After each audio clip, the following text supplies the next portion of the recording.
எல்லாரும் நல்லா இருக்கீங்களா? வெள்ளை வவ்வால் மீன் வறுவலுங்க, அதாவது ஒயிட் பாம்ஃப்ரெட் ஃபிஷ் ஃப்ரை. இந்த மாதிரி பண்ணி பாருங்க. மீன்லேயே மசாலாலாம் நல்லா பிடிச்சி அவ்வளோ ருசியாக இருக்குங்க. வீட்டில் அரைச்ச மசாலா தாங்க இதுக்கு பயன்படுத்தினேன். அதாவது ஆல் பர்பஸ் சில்லி பவுடர்னு ரெசிபி நம்ம சேனலில் இருக்குது. டிஸ்கிரிப்ஷன் பாக்ஸில் லிங்க் இருக்குது, செக் பண்ணிக்கோங்க.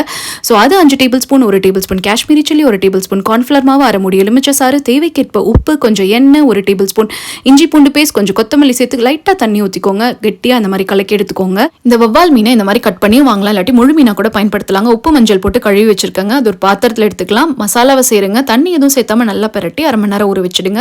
ஒரு கிரில் பேனில் கொஞ்சமாக எண்ணெய் சேர்த்துக்கலாம். அப்போ தான் மீன் கீழே பிடிக்காதுங்க. எண்ணெய் காஞ்சோன்னா இந்த மீனெல்லாம் அதில் சேர்த்துட்டு கொஞ்சமாக மேலால் எண்ணெய் சேர்த்துட்டு திருப்பி போட்டுகிட்டே வரலாங்க. மீடியம் ஃப்ளேமில் வச்சு பண்ணுங்க. மசாலாவை கருக விட்டுறாதீங்க.